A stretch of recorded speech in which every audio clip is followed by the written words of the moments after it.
Hello everyone at welcome sa isa na namang tutorial video. Dito ay ituturo ko sa inyo kung paano mag-update ng PEOS certificate, kaya kung hindi ka pa nakasubscribe ay i-tap mo na yung subscribe button para laging updated sa mga bago nating videos.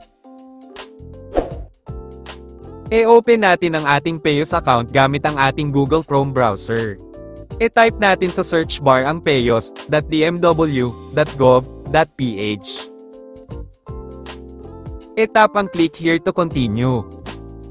Kung wala pa kayong account dito sa PEOS ay i-click nyo ang register now, pero kung meron na, ay proceed na kayo sa login. Paalala lamang po na isang beses lang tayo pwede gumawa ng account dito sa PEOS. Para maka-login, ilagay ang inyong e-registration number, ang inyong last name and first name, at piliin kung kayo ba ay under ng professional or skilled worker, or household worker. Kailangan ito para tama or angkop sa skills ang module na inyong sasagutan.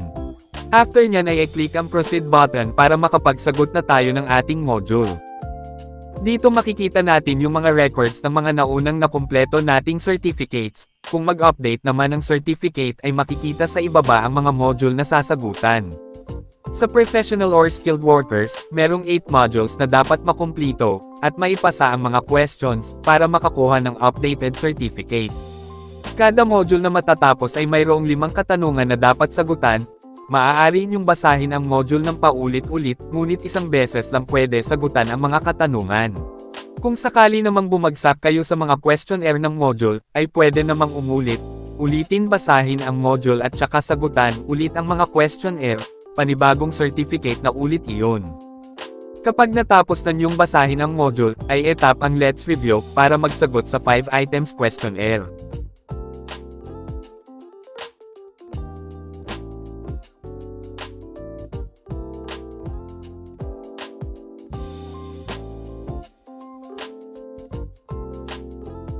After magsagot ay i-tap ang check your answer, makikita nyo kung alin ang mga tama at maling sagot ninyo.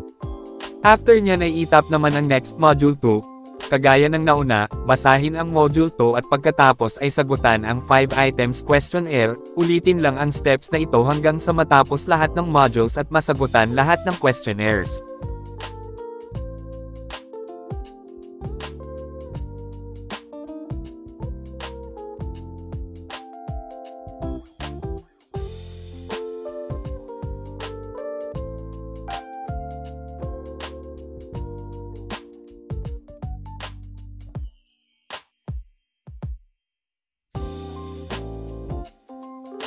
Kapag natapos nyo na lahat ng modules at nasagutan lahat ng questionnaires, ay makikita nyo sa dulo ang congratulations for completing ng PEOS Online, at ibaba nyan ay makikita ang print certificate. I-tap ang print certificate para ma-save sa inyong device. Dito ay i-tap ulit ang print. Lalabas ang prompt na ito, i-tap ang download. Successfully downloaded na natin ang ating PEOS certificate, at nakasave na sa ating device. Para i-check kung na-save na sa device, e-open ang inyong device folder.